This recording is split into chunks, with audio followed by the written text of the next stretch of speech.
It's the first edition of the Otztaler Radmarathon, and it already has been a spectacular debut for this race that maximizes the climbing, maximizes the intensity. And this is the lead group. It's what's left of the bunch, to tell you the truth, because we've had riders out front throughout the afternoon. We've had riders clipping off, a fair few clipping off the back as well, and these riders just trying to chase back on. We're on the final climb of 4 ascents through the day.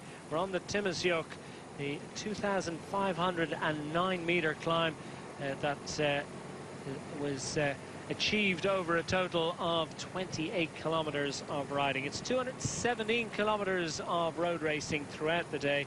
4 tough ascents. The Kutai, it's just over 2,000 meters. The Brenner Pass, we've dispensed with that, all 1,377 meters of it. We've been through the Jaufen Pass at almost 2,100 meters, and now we're on this final Timmesjoch climb, and inside the final 35 kilometers of racing. These chasers, Santa Ramita is in there for Vinny Fantini, just having a little look around. Jose Manuel Diaz for the Israel Cycling Academy.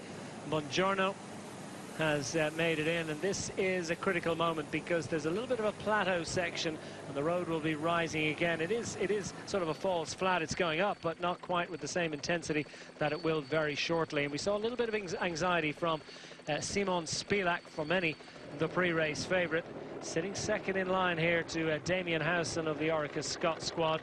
Roman Kreuziger is there as well, and Spilak was looking anxiously over his shoulder just a few moments ago. I think perhaps aware that Howson probably wasn't pushing on just quite as fast as he might have liked, but well, he's not a teammate, so he can't demand it of him.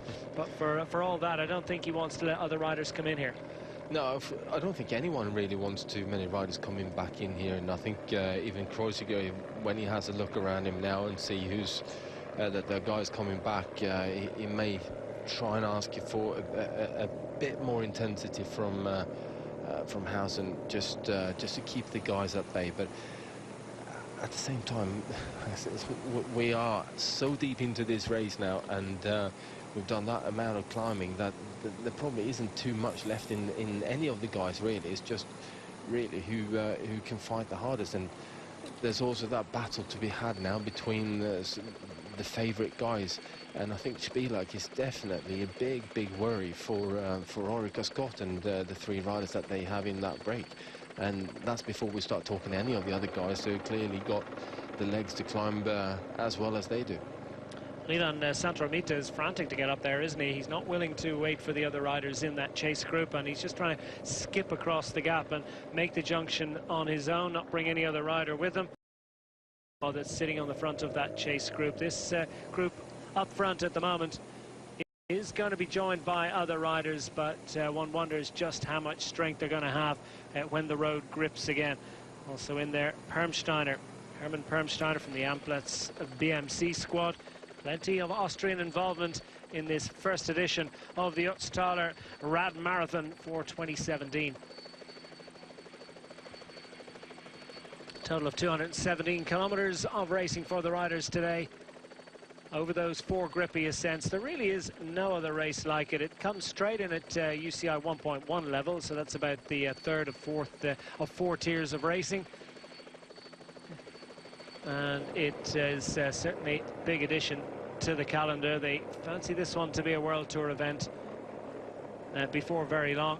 Santa Ramita is almost across. It looks like we're going to have 2 riders from Moravita up there as well. Luca Covilli is just, I believe, just going to be the next rider to skip across.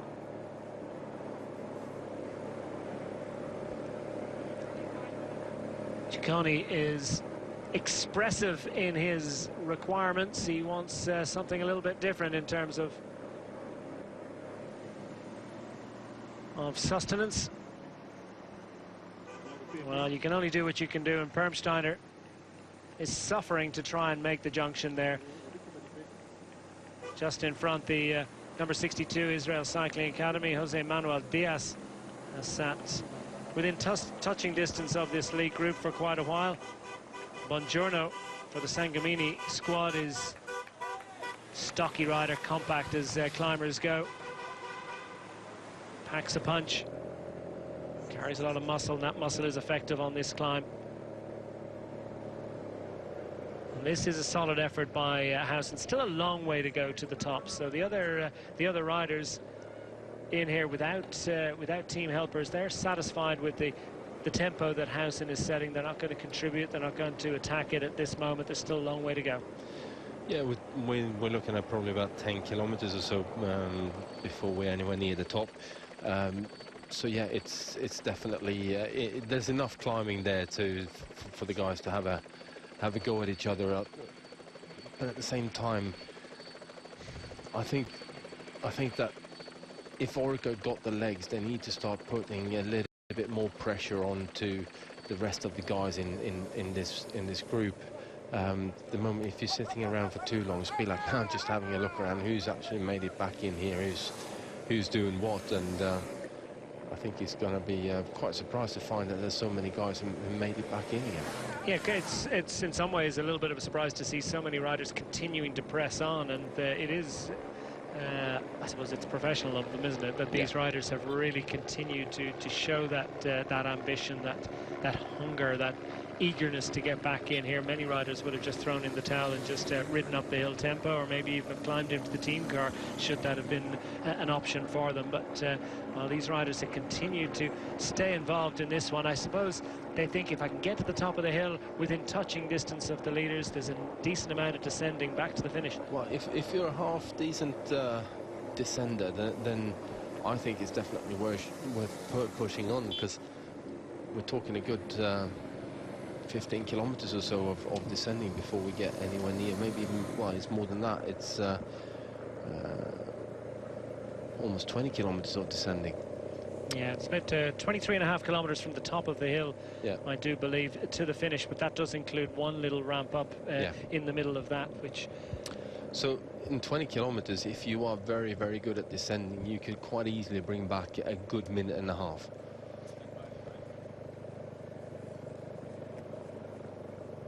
Howson on the front, jogging along. It all looks so cool, calm and collected. I can tell you it's anything but at the moment. 32 kilometers remaining. The front group has swelled a little, but for how much longer? Still a bit of climbing to go.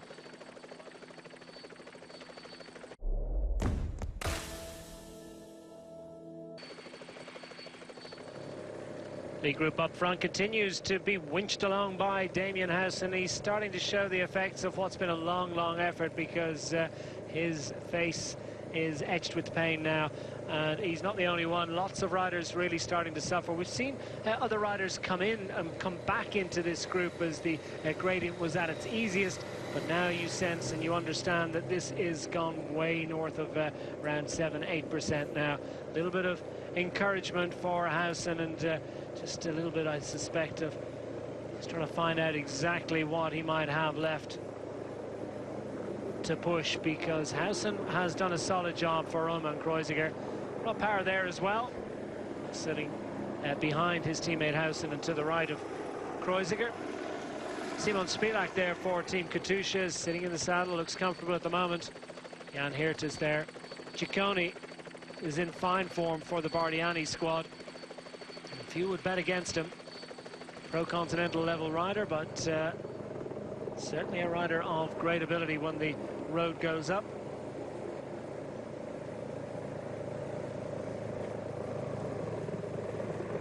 Jan Hirt, something of a pre-race favourite for the CCC Sprande Polkowice squad in the orange. 26-year-old from the Czech Republic. Overall winner in the Tour of Austria 12 months ago. He likes his visits to this part of the world. Well, the team with numbers is Orica Scott. A couple of riders in there for Amora Vita. They're leaving it up to the World Tour team. No riders, interestingly enough, from the Bora Hansgrohe. 3 World Tour teams came racing here. All the hope, I think, would have been for Gregor Mühlberger, the Austrian national road race champion. But Mühlberger, well, we saw him pull to the side in some distress quite a while ago. Clearly not his day, and I think indeed he might have been a little ill and certainly not feeling good. Well, Mühlberger's out, with him the hopes of the Bora Hansgrohe squad. Hippo Fantini just dangling along at the back of that group. Ivan Santoromita just well, a few seconds off the back is Leonardo Canepa. Canepa was part of that group similar in size that chased back on, maybe 7 riders, 6-7 riders, managed to chase back on halfway up this climb, but didn't quite get there. Neither indeed did Jose Manuel Diaz, and Canepa is making an absolutely massive effort to get in here. Yeah, he certainly is, and it's now or never really if you're going to try and get it back in. But the problem is, if you're making those big efforts and you're trying to get yourself to latch back onto the group, then how long can you stay there for? If the road starts going up a bit again, a little bit steeper again, then all of a sudden you find yourself in trouble. So all you can really do is just ride to within your ability and within your effort, as Jan Hurt is having a go. He's putting the hurt on to coin a bad pun, and Cicconi's all over that one. Kreuziger recognises the danger as well. The first salvo has been fired, and who's going to be able to respond? Simon Spilak is going to have to close the gap if he's going to do it, because Jan Hert has Cicconi for company. And Kreuziger is there as well. Yeah, Roman Kreuziger, a GC rider at Grand Tour level, and a rider who, with his caliber and his history, will surely be a favourite. We've mentioned Spilak quite a lot, I suppose, because of his ability and his performances in this region. But of course, Kreuziger is surely everybody's pre-race favourite. Well, I wouldn't necessarily put him down to be the pre-race favourite. He's not exactly had We're not committing a sort of an incredible season in terms of results. Kreuziger is always solid. He's always there or thereabouts, and he performs to a very high level. Let's put it that way. But there are certainly other guys that tend to pull out more on the day and do bigger rides. Sort of a bit of a regrouping going on here. Zeudel's made it back in as well. Rob Powers is in there. Zeudel has a go. Yeah, it's Ricardo Zeudel. We saw him the first of the attackers on this climb from the lead group, and Zeudel likes to attack and look around, doesn't he, and just see what sort of damage. He's got a real poker face, hasn't he? He should betray any emotion. Neither indeed does Kreuziger. This is just a bit of a phony war. This will prevent, or certainly make it a little bit difficult for the likes of Santoromita to get back on. But Zeudel looks full of fight. Perfect opportunity, one suspects, for him to work his way back up into the World Tour. I don't believe that he's yet signed a contract to race back at World Tour level. Sits on the right-hand side of the road, surveys the other riders. Kreuziger just leads them across and onto the tail of Ricardo Zeudel as Santoromita works hard to get back on terms.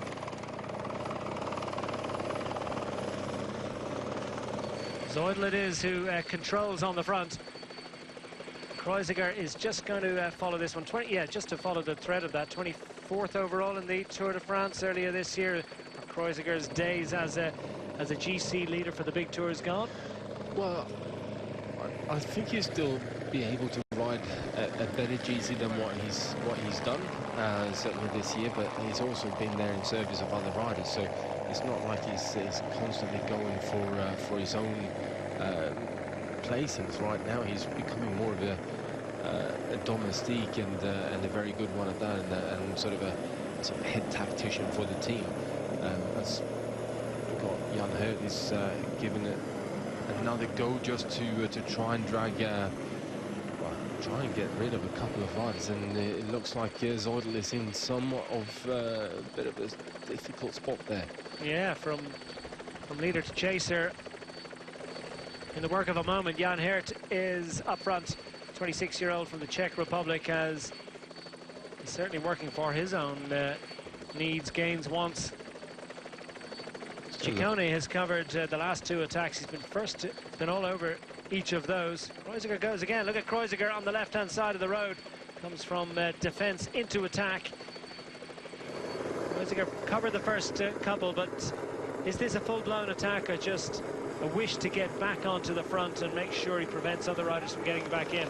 Well, I think he's just testing a few riders, just accelerating a bit, putting a bit of power into it, seeing what happens behind, who's getting rid of, you know, who's struggling to follow me up this climb here now with the gradient the way it is, and I think he's sort of also setting a potential big move up for Rob Powers, who is still very much in there, looking quite comfortable as well.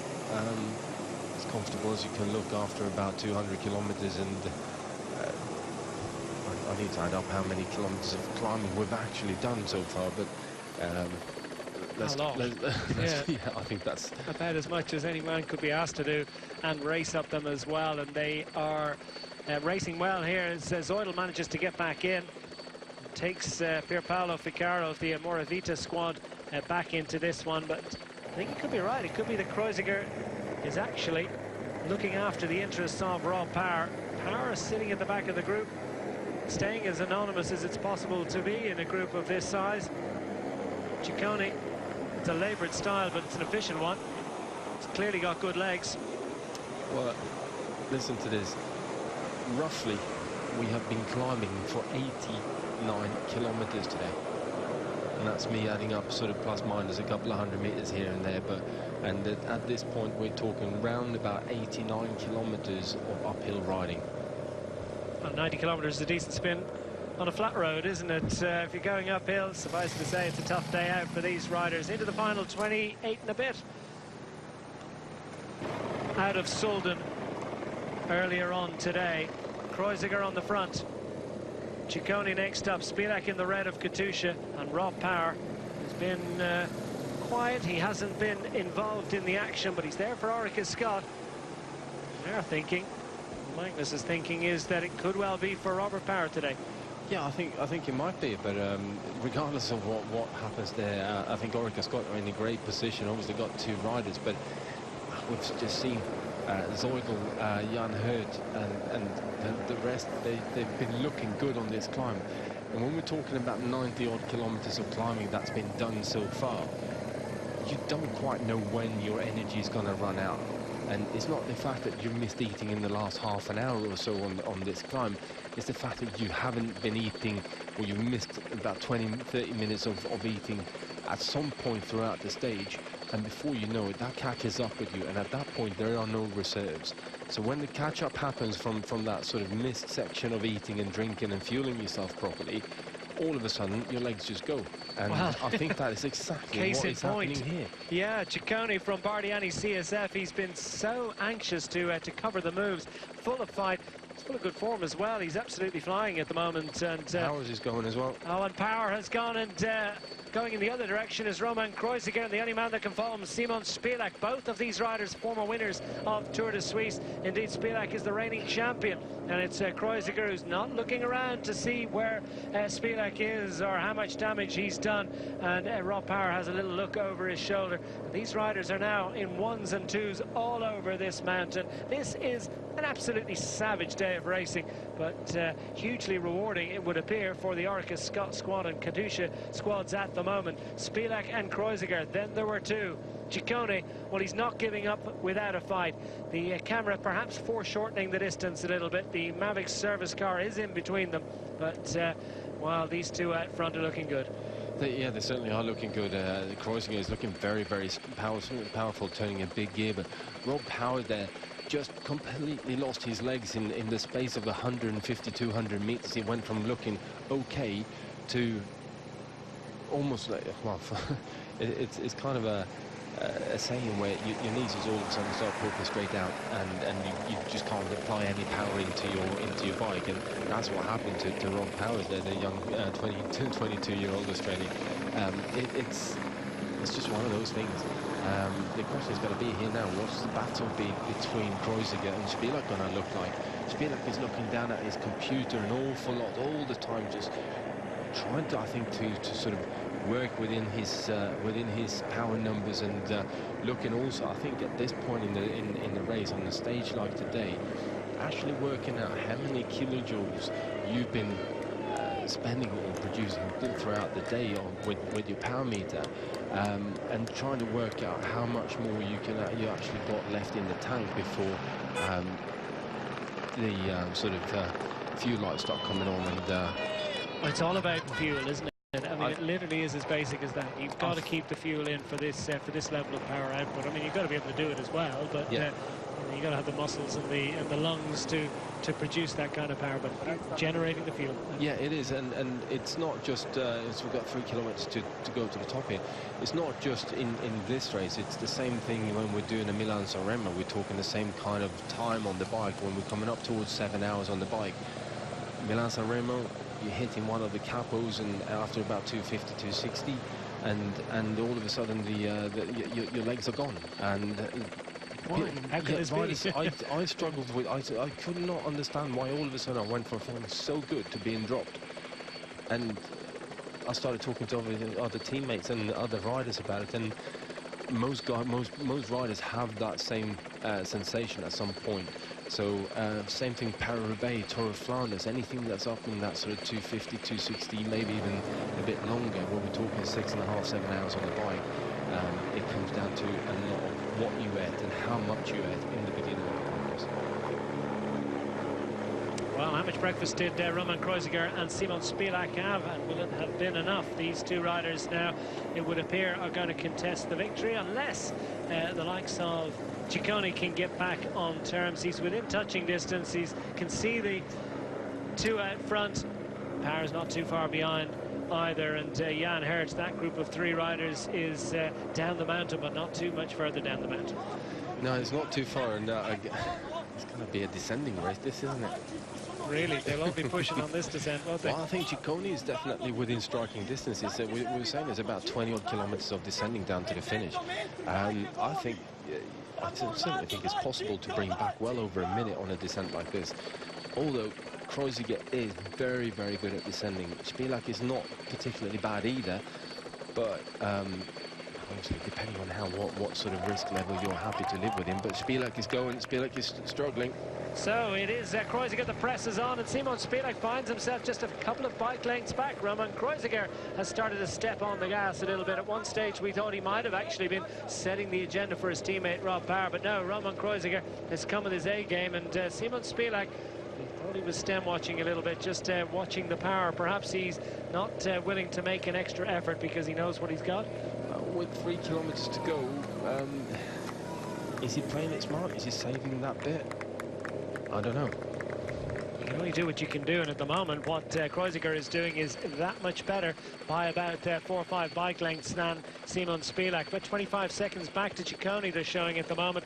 48 seconds, is that to Power, or is that to the Jan Hert group? Suffice it to say, it's going to be a big, big ask for them to get back on terms on this descent. Remember, the descent, well, from the top of the hill, it's 23.7 kilometers, so we're sitting at about 2.2 kilometers to the top of the hill, according to the road book, and it's been pretty efficient so far, we have to say. The ticker has managed to unstick itself and is now, I think, giving us an accurate number.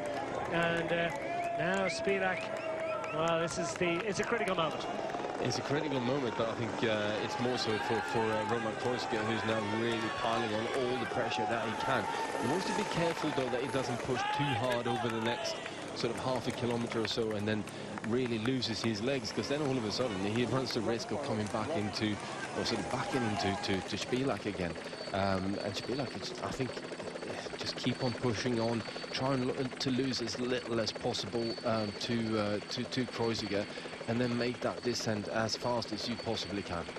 Well, who's going to be the better descender? It needs to be Spilak at the moment, because increasing daylight between these two riders as they head into the tunnel.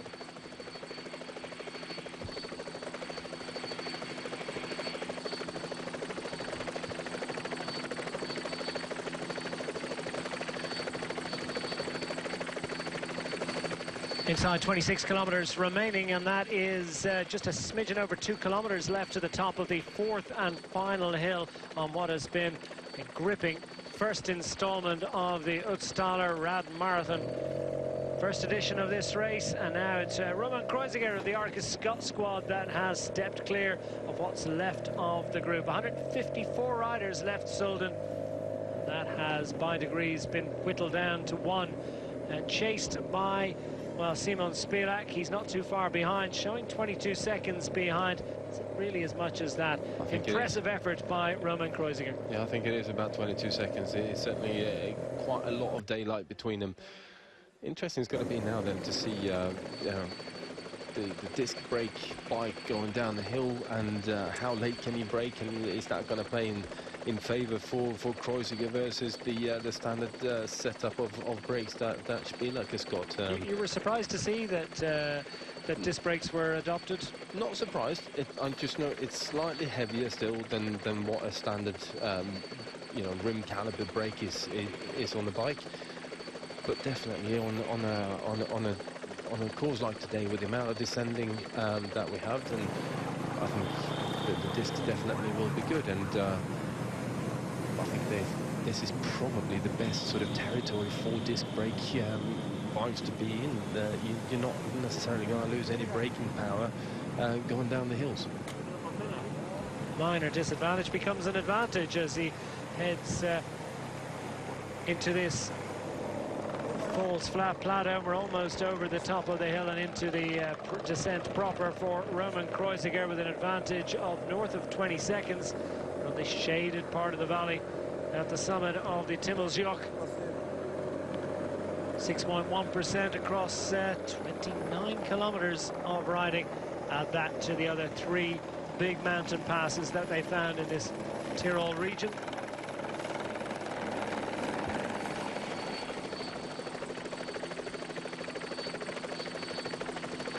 Spilak has completely disappeared from view. 24 seconds back now they're showing. Well, just as I say it, they pick him up. And he's not even on the same bend in the road. He doesn't have Roman Kreuziger in sight. He needs that information. Knowing that that helicopter is there tells him that Kreuziger is not too far ahead, and that will give him some level of encouragement. But for Spilak, this is a worrying moment. Kreuziger's got about 200 meters left to hit until he starts descending, so it is definitely going to be crunch time on the way down this mountain to see if either Ciccone here can make it back in, or indeed Spilak. Giulio Ciccone of the Bardiani CSF squad, the pro-continental team, is having a pretty good year. Won a stage of the Giro d'Italia in 2016, and of course took a stage win in the Larry H. Miller Tour of Utah just a couple of weeks ago. The barriers tell you that we're almost at the end of the real suffering. There is a little grippy section of 800 meters that comes halfway down this descent, but the Timmelsjoch and all 2,509 euro go the way of Roman Kreuziger. Drinks are on Roman tonight. Yeah, I certainly think they are, and so if he can make it all the way down here in one piece and ahead of everyone else, then I think he's definitely buying the drinks. Come with an impressive prize fund, and that's going to attract other teams as well. I think in years to come this race is certainly going to attract others. Simon Spilak will be a little bit disheartened, I think, to see Roman Kreuziger's team car just scoot ahead as they crest the top of the climb. Ciccone is not too far in arrears, so he certainly has Spilak in his sights, and if he is on good descending form, every chance he can get on terms. It has turned into the descending race that you anticipated just a few kilometers ago. Yeah, it definitely will be. 25 seconds though for Spilak to make up. That's going to be quite a bit. That little grippy 800 meters of climbing, yeah, is going to play a big factor in this. And just, it's difficult for the riders because their legs start to seize up a little bit on the descents. Yeah, it's one of the worst things to do is descend like this, really fast descent. You're not pedaling at all. Your legs are getting cold, and all of a sudden they turn you straight back into another climb, and you're having to max up that lactic acid build up in your legs. It's just something immense, and very few people do it well, and it kind of becomes more of a mental battle than anything else. Giulio Ciccone finds himself just under 20 seconds behind Simon Spilak, who's through a couple of hairpins. There you get the difference. The distance between these riders is stretched out. The amount of time in seconds remains the same. No real substantial difference, no reduction in the advantage for Roman Kreuziger as Simon Spilak pushes on. And he'll know all about that that little 800 meter ascent. The brakes squeal, and of course that's a factor of the discs, perhaps. It's a typical disc brake thing. I've never quite worked out why they do that. As soon as they are slightly damp, they do it, and obviously it seems like that as soon as you're getting a bit of heat in them as well, they start squealing. At least you know that you got your brakes applying. Well, Spilak might actually hear that. Yeah, he knows exactly where he is by hearing the brakes ahead. You can practically see him, can't he? Through the hairpin. 22 seconds, it's still showing solid. Nothing given away, nothing gained. Similarly, Ciccone, and I wonder if those numbers haven't changed. Well, it's come down by a second there just for Spilak. And if anything, Ciccone's leaking a couple of seconds, struggling to get back on terms. Pick up Kreuziger.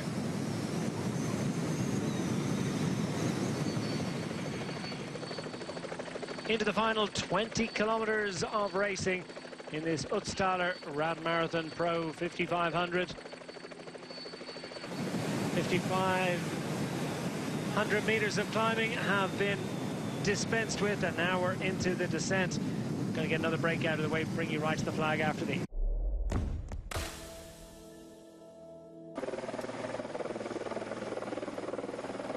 Giulio Ciccone is shattered now, isn't he? He's almost a minute back as we're into the final 17 kilometers of racing in the Otztaler Radmarathon Pro 5500, and Ciccone third on the road behind this man by almost a minute now, and Roman Kreuziger, and that's Power, of course. So yeah, Robert Power, yeah, very different style as he moves the body around the bike, sits fourth on the road, but he's a minute and a half behind. He's got Ciccone to chase down, just over 30 seconds behind him. This man, though, up front is the leader of the race. Roman Kreuziger is into that 800 meters of climbing and managing to hold off Simon Spilak. If anything, he's added a couple of seconds to his advantage. So Kreuziger has saved a little bit for this push and is looking good. He is looking good at the moment. He's doing the majority of this climb out of the saddle as well, so he's clearly very, very strong. But the problem is, though, that the biggest part of the descent is coming now, and Spilak was making some inroad on Kreuziger. So I certainly think Kreuziger is going to have to really push on a bit on the descent and start taking a few risks if he's going to stay ahead. Well, the crowd are out. They know that this is the final bit of climbing in what's been an epic day of racing, and surely this event is set to grow and grow as the years progress. No doubt that it will lead to another edition. Ciccone is less enthused with it at the moment, but still a big result on offer here for the Bardiani CSF rider. He's third on the road, just sitting a minute, just over a minute down, and he's in danger, I think, now of missing out on his podium spot, because Robert Power is starting to make inroads, starting to close down that advantage, down to 26 seconds between Robert Power sitting fourth on the road and Ciccone. So the first four riding solo. And the rider doing it to most effect is Roman Kreuziger. It's the Motorbike Museum, and he's been like a motorbike, hasn't he, all day today. I'm going to say he's been very, very patient in the first part of the race, and just trusted his team and his teammates in doing the job that they should be doing, and just followed the wheels for as long as possible. And it's all come down to basically the last climb, really, and even last half of the final climb to make a difference. And so far he's doing okay. He's pulled out a few seconds on Spilak again, 28 seconds now. Is that going to be enough for the descent, though? Because Spilak was taking chunks out of Kreuziger on the first part of the descent. Kreuziger managing to eke out a few extra seconds, which could be precious and could be absolutely vital, because, as you say, Spilak seemed to be taking that descent with just that little bit more ease and more ability, and he closed up a couple of seconds, as you say. Well, it's just looking at Kreuziger going through that long right-hander. That was not a corner that you needed to stop pedaling in. You could definitely stay on the power there and just bank the bike into it. And little things like that is where you just take a second or two out of it. If you can be confident and stay on the power, keep pedaling and push along, then you are taking chunks out of the rider in front of Spilak. Looking here, like he's straight on the power the whole way. It's going visibly quicker to my eye. Well, he's not given up this one yet, has he? He's sitting half a minute back, but well, with 15 kilometers and predominantly downhill now, heading towards Solden, it's still on for Simon Spilak, winner of the Tour de Suisse, winner of Tour of Romandie stages over the past few years. He is a top-class exponent. Many people wonder why he doesn't push on and investigate his potential over 3 weeks, but he says it's just not doesn't suit his capabilities. But he's certainly 1 week stage races with big climbs in it, well within his compass. The brakes squeal once more. Kreuziger has to wait a little bit on the exit before he can get back on the pedals and back on the power. Another couple of seconds gained by Spilak. Kreuziger's into these bends, and that will assist Spilak in his efforts. Just how quickly will he get through those turns? Every braking point is an opportunity. Well, every braking point, every corner, the more technical the road becomes, the bigger the opportunities are of making time on the rider ahead of you. If it's just a straight line speed that we're talking about, then it's the odd little bit here or there that you can take out of a competitor. But as soon as you start twisting and turning, then that's where you take the big time.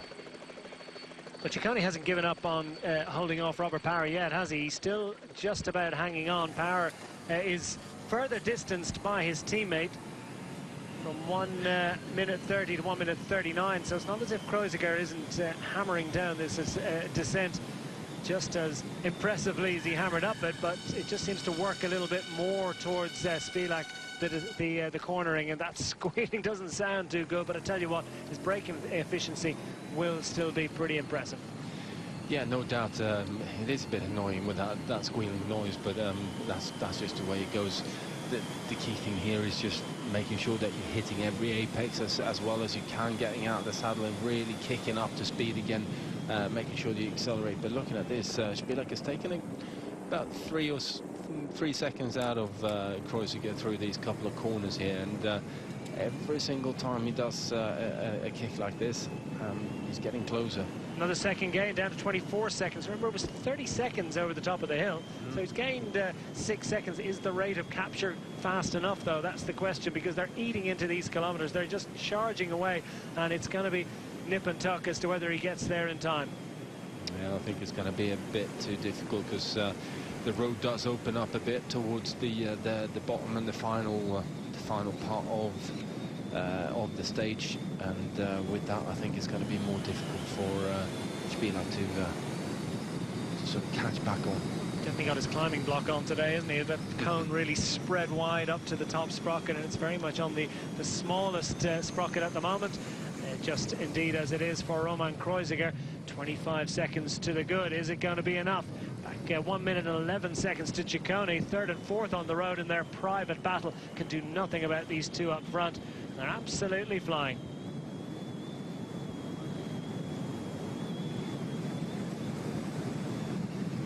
Into the final 11.5 kilometers for Simon Spilak, as he's just trading fractions of a second with Roman Kreuziger. Down to 24 seconds, and it's pretty much downhill the whole way to the line from here. It just starts to level off a little bit with a kilometre to go, and the descent just has a little plateau section as well, from 5 kilometres back to 3 kilometres. So that 2 kilometre section perhaps offers an opportunity for Kreuziger to hold what he has. He's shown himself to be just perhaps a little bit stronger on the flat and on the ascent, but the descent has gone that little bit better for Simon Spilak, down to 23 seconds. So Spilak still fighting this one. Yeah, no doubt Spilak is going to give it everything that he can. It's about, with 5 kilometers, we've got a very technical section as well with a few switchbacks. 23 seconds for Roman Kreuziger to try and hang on to this one. Just over 10 kilometers remaining. Spilak had to get out of the saddle there. He sensed that he didn't want to. Had to overrule his legs on that one. Still looking very, very powerful this on the bike, and running quite a lot smaller gear as well. So I think he's got energy left in his body. The moment you start turning that big gear is when you sort of see that a rider might start fatiguing a bit too much, unless it's... There's certain riders that tend to roll that bigger gear all the time, but often it's a sort of a tell sign. Yeah, the old aerobic engine has started to splutter a little bit, and riders start to rely on what muscle strength they have left. But of course, that's well, you're on borrowed time then, aren't you? Yeah, you can't go to the well there too often. Cicconi's on a big gear. Road rises ever so slightly. He's had all the support, hasn't he? He's had all the runners on the hill and getting plenty of cheers from the spectators at roadside, and Cicconi's heading towards a big result. He has to push on. You know what? I think he may well have won his match race with Robert Power for the final podium spot, because he's now sitting back up to 34 seconds of an advantage. At one stage, it was down inside 20. Yeah, it did look a bit dangerous for him there for a while, but yeah, like I said, at the moment he's pulling out a bit more of a gap. But yeah, with 9 kilometers to go, there's still enough time to really sort of run on empty and start losing time. Kreuziger again, still powering along, just trying to eat that every ounce of energy and speed out of the bike. Now it's showing that the third rider on the road is just 43 seconds back. Cicconi, is he getting on terms? I think that would be a little bit of a surprise. Big chunk gained, and no, we'll hold fire on that one. But it's still steady Eddie in terms of the gap between Spilak, this man here from Katusha, Slovenian rider, and Roman Kreuziger pushing up front. Yeah, you look at 23 seconds. That's 1 or 2 corners that gets that you missed the apex in, and just sort of back into that territory where you're almost getting a bit of a toe, and you're starting to sort of at least see the rider in front of you, which makes your chase so much easier. The moment you spot the rider, you can just dig that bit deeper, and I think we're not far off that. At the moment the road opens up a bit here, then I think Spilak has got Kreuziger in his sight. Well, I suppose that's where the team can play a role. If they have these pictures and if they have radio contact with the rider up front, I suppose, to give him that encouragement and let him know that he's actually, if anything, managing to hold the gap, may even be closing it a little bit, and that it's still worth fighting for. Yeah, I think definitely let the rider know that that he's doing all right. He's holding the gap, and if anything, like you said, just edging closer, and at which point that will fire you up a bit more and make you dig that bit deeper. But Kreuziger here is just in that other position where he's fighting to hold off the rider, and all he wants to hear is that you're holding steady, you're holding the same distance, and nothing has changed. You're still doing well, and depending as well on the psyche of the rider, which is where a sport director who knows their riders very well and have worked with them for a long period of time, you can sort of hit the right buttons on that rider and really get him going. If the rider responds well to pressure, then say, look, just losing 1 or 2 seconds on him, and that will fire the rider up again. But as long as they're doing it in a controlled manner, then you're sort of pushing them along to go that little bit harder.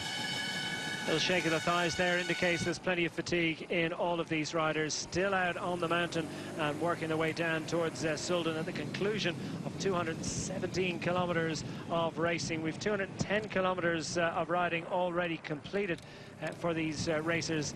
in this Otztaler event.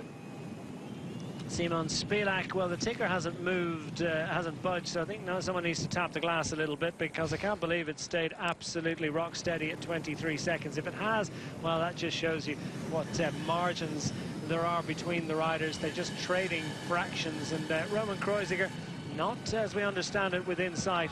Motorcycle still sitting behind the Czech rider, 31-year-old Czech rider. There you have it, racing down into Solden, this ski venue, ski mecca it is. And the 5-kilometer t-shirts are a little bit better placed than the 10-kilometer t-shirts were. Yeah, certainly were. And towards Solden, it's a mecca, as I say, for ski enthusiasts. Also very much a mecca for cyclists as well. Mountain bikers and road cyclists throughout the summer congregate into this beautiful part of the Tyrol region. I used to go on many training camps here, early season training camps, when I was a downhill skier back in the day. So yeah, it's certainly early season. There's a lot of good snow up on the glacier here. Looks a bit different up there. That's for another day. I think if they put the Redden back at the back end of this, they'll be happy to be finishing here and not turning right at the end of the town and heading back up the Rettenbach Gletscher. They've done plenty of climbing, 4 classified climbs along the way, plenty of other little lumps, and the racing along by the river. And Kreuziger is going pretty much as fast as that river, which is absolutely flying at the moment. And if anything, he's increasing his advantage. For the first time, we get an amendment to the time between himself and Spilak chasing, and it has gone up. The gap has gone up. So Kreuziger surely on his way to victory inside 4 kilometers. And there it is, the 4-kilometer sign for Simon Spilak. It's going to come a little bit too soon for him, the finish line, but the Slovenian rider has given his best. And what a great effort it's been. We've had a revision of the time gaps between 3rd and 4th riders on the road. Giulio Ciccone and Robert Power now within 20 seconds. So that's a considerable difference to that which we were indicated a little while ago. So if Ciccone's hit a problem, or the GPS has been realigned, either way, looks as if Robert Power is within 18 seconds, so they could have a little bit of a scrap yet for that final podium position. I think the first 2 places, well, they're pretty much locked out now as we look out over Solden and await the arrival of Roman Kreuziger. 3 and a bit kilometers to go, and he gets the hoop. He's won the Tour of Switzerland in the past, back in 2008, the Tour of Romandy. Racing in Switzerland, Austria, not too similar in character either, is it? He's won the Amstel Gold. Remember that famous victory back in 2013, stage of Giro d'Italia. 5th overall in the Tour de France back in 2013. Those the years of his real purple patch.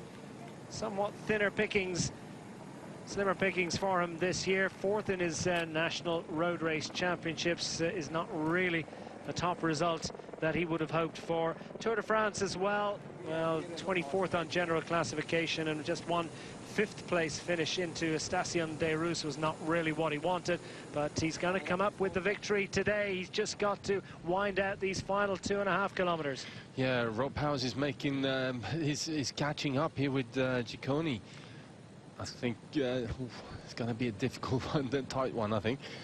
Well, they're, what, a minute 26 seconds behind. So three and a bit kilometers to race. Yeah, so they've got quite a bit to go yet, relative terms, compared to Roman Kreuziger's, but down to the final 2 kilometers and very much into the town of Solden. Spilak, it's gone out to 35 seconds. That's done. He's home and hosed in 2nd position. Kreuziger just has to work his way through these final turns and not take too many risks, because at this moment, well, the big job is done.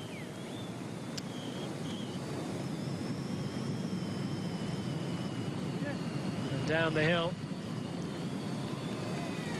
into the town.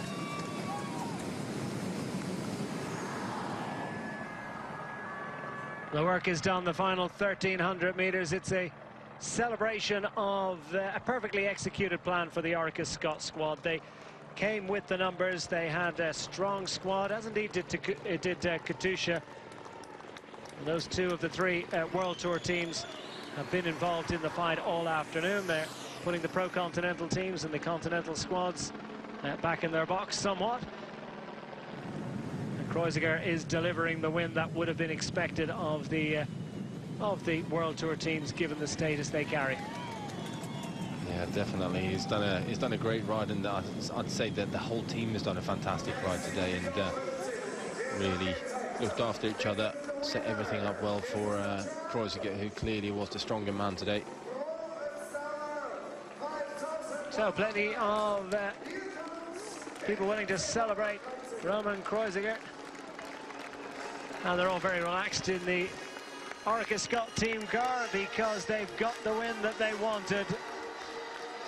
Into the finish line at the conclusion of 217.7 kilometers, 4 tough climbs, and the Pro Otztaler 5500, the inaugural edition, goes to Roman Kreuziger of the Czech Republic. He gets his arms in the air, plenty of daylight between himself and Simon Spilak. Job well done. Victory goes the way of the Orica Scott squad. Spilak behind, a brave effort, brave resistance. Just couldn't quite get on terms on the descent. Kreuziger had too much on the climbs. Whenever the road went up, he just had too much strength. He could endure across 217 plus kilometers, and Spilak, well, second for many, his first loser, but he's very much a hero of the Pro Otztaler 5500. Spilak home in, what, 6:25:32.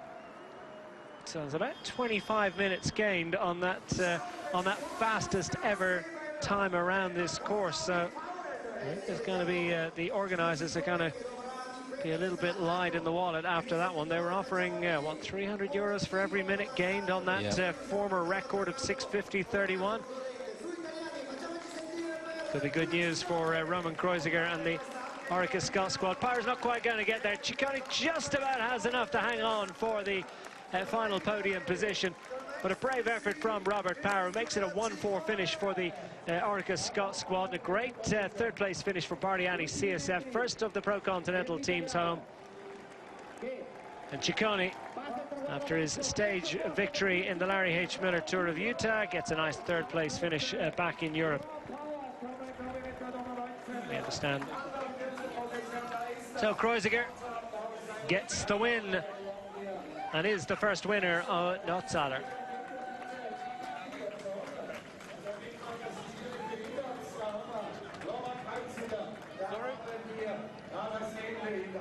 Roman Kreuziger will celebrate with all the family. Oh, what a proud moment.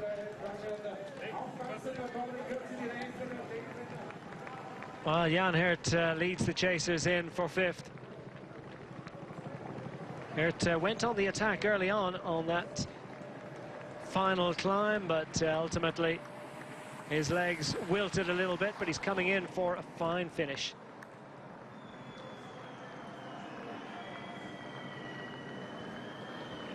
So they're going to contest this one.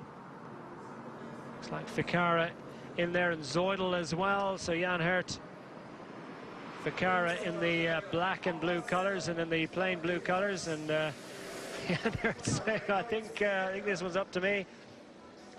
Well, he's not particularly happy with none of them taking a turn on the way in here, but clearly there's quite a lot of prize money still at offer, and a certain amount of respect as well. So they're going to do everything they can to try and beat the man of Jan Hirt's sort of stature.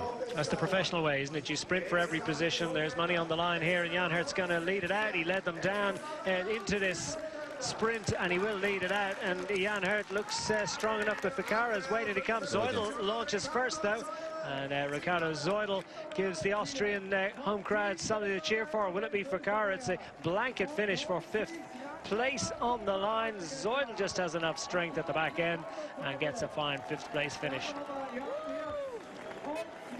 So Kreuziger gets the win. We've had the first 7 home, and we'll bring you the podium celebrations after the Well, his name will be etched into the history books as the first ever winner of the Otztaler Pro 5500, because Roman Kreuziger has raced solo into Solden today, zipping up the jersey in pro fashion. Consummately professional performance. Had the legs coming out of the Tour de France. And Kreuziger, well, I think that will be a morale-boosting win for the Czech rider, for whom the season hasn't quite gone just as he would have liked. Well, the riders are still coming into Solden. I can tell you this is the group of riders that includes Damien Howson, who I think can celebrate this win with Roman Kreuziger, because Howson played a large part in setting the tempo, controlling the pace on that final climb of the Timmelsjoch. Howson leads them in. Care to sum that one up? A successful first ever edition of the Otztaler? Yeah, I think it's been a spectacular race. One of those, like I said, extreme races that we all, I think, enjoy watching and enjoy sort of having potentially the challenge to go out there and do ourselves. And I think this is it's here to stay, and it's definitely going to grow in the coming years and become a bit of a monument on the calendar. Well, Ciccone made it in for that podium position, just about managed to hold off Robert Power, the Bardiani CSF man. Successful outing for him. He's heading for great things in the sport already. Indeed has a stage win in the Giro d'Italia. Robert Power too is a young man with big potential for the future, but it's Kreuziger that gets the ultimate glory. He takes the first ever win in Solden. Been a big day out for the riders, hasn't it? 217.5 kilometres of racing, perfect conditions throughout the day. And the Orica Scott squad to the fore throughout. Ruben Plaza in the early break of the day, forged clear of the field, but ultimately it was the perfect scenario for Orica's Scott. Kreuziger gets the win from myself, Declan Quigley, and Magnus Backstedt alongside. Goodbye for now.